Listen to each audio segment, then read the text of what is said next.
ప్రతి నలుగురిలో ఒకరికి పిల్లలు పుట్టట్లే. సంతానలేమి సమస్యతో యువ జంటలు సతమతం. ప్రతి 100 మందిలో 30 నుంచి 40 జంటలకు ఇన్ఫర్టిలిటీ ఇష్యూస్. ఇటీవల సంతాన ప్రసాదం కోసం చిలుకూరుకు పోటెత్తిన జనం.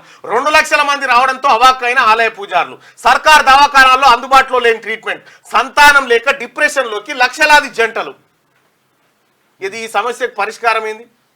పరిష్కారం అంటే ఫోన్లు బిల్లు. ప్రైవేటులో అడ్డగోలు దోపిడీ. ఇన్ఫర్టిలిటీ సమస్యలు డాక్టర్లకు పెద్ద వరంగా మారింది. సమస్య తీవ్రతను ప్రభుత్వాలు తెలుసుకోలేకపోయినా డాక్టర్లు మాత్రం సమస్యను పసిగట్టి వందల సంఖ్యలో ఫర్టిలిటీ సెంటర్లు ఏర్పాటు చేసి అడ్డగోలు దోపిడీకి తెరతీశారు. ప్రభుత్వ దవాఖానాల్లో అసలు ఫర్టిలిటీ చికిత్స అందుబాటులో లేకపోవడం వీరికి మరింత కలిసి వచ్చింది. ఫర్టిలిటీ ట్రీట్మెంట్ పేరిట ప్రత్యేక ప్యాకేజీలు పెట్టి మరీ బాధితుల వద్దకు లక్షల్లో వసూలు చేస్తున్నారు.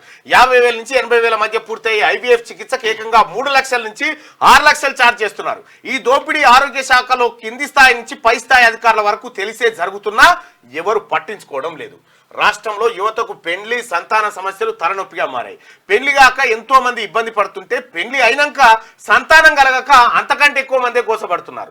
రాష్ట్రంలో ప్రతి 4 జంటల్లో ఒక జంట ఏదో ఒక ఇన్ఫర్టిలిటీ సమస్యను ఎదుర్కొంటుంది. ప్రభుత్వ దవాఖానాలో ఇన్ఫర్టిలిటీకి ట్రీట్మెంట్ అందించే సౌలతులు లేకపోవడం, ప్రైవేట్ హాస్పిటల్లో రూపాయల లక్షల్లో ఛార్జీలు వసూలు చేస్తుండటంతో ఆర్థిక స్తోమత లేని ఎంతో మంది మానసికంగా కుంగిపోతున్నారు. చిలుకూరు బాలాజీ టెంపుల్లో బ్రహ్మోత్సవాల సందర్భంగా ఇచ్చే గరుడ ప్రసాదం స్వీకరిస్తే సంతానం కలుగుతుందని అక్కడ పూజారులు చెప్పడంతో గత శుక్రవారం ఏకంగా 2 లక్షల మంది ప్రసాదం కోసం ఆ గుడికి వచ్చారు. దీంతో సుమారు 15 కిలోమీటర్ల మీద ట్రాఫిక్ జామ్ అయింది.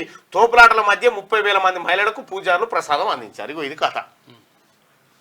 ఇన్ఫెర్టిలిటీ సెంటర్లకు ఈ ఫెర్టిలిటీ సెంటర్లకు ఆల్టర్నేటివ్ గరుడ ప్రసాదం అని చెప్పి పూజారులు చెప్పారట. పూజారులు చెప్తే దాన్ని ఇక భక్తులు పోయి 30,000 మంది అందుకొని తిన్నారు. సంతాన సాఫల్య కేంద్రాలు. సంతాన సాఫల్య ఇంతమందికి పిల్లలు రాష్ట్ర ప్రభుత్వం కానీ కేంద్ర ప్రభుత్వం కానీ దృష్టి పెట్టాల్సినటువంటి అంశం. అసలు ఇంతమందికి సంతాన సమస్యలు ఎందుకు ఏర్పడతా ఉన్నాయి?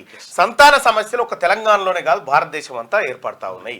వీటిని ఇట్లాగే కొనసాగితే రేపు పొద్దుగాల భారతదేశంలో ఏవి హెచ్చు తగ్గులు జరుగుతాయి. ఇప్పుడు యువత ఎక్కువ ఉంది కదా, ముసలోళ్ళు ఎక్కువ ఉంటారు, న్యూ బార్న్ కొత్త వాళ్ళు లేకపోతే చైనా కథ అవుతుంది. ఒకప్పుడు మనం గోడల మీద రాసుకునేది ఒక్క బిడ్డ ముద్దు ముద్దు, రెండో బిడ్డ వద్దు వద్దు, అదే రాసేది.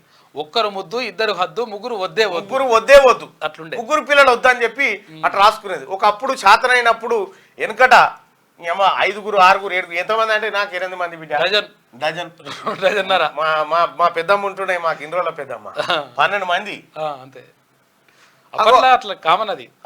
అప్పుడు వాస్తవానికి ఏంటంటే అప్పుడున్నటువంటి వైద్య సౌకర్యాల నేపథ్యంలో 10 మంది ఉంటే ముగ్గురు బతికేది. అంటే గతర బిత్తర అటువంటి వస్తే దాని చాలా మంది వెళ్ళిపోతుండే. ఇంకా చాలా కూడా ఇట్లా దక్కకపోయేది పిల్లలు. అంటే అప్పుడు ఉన్నటువంటి వైద్య సౌకర్యాలు లేక దక్కకపోయేది. అసలు ఏమైందో తెలియక పిల్లలు చనిపోతుండే.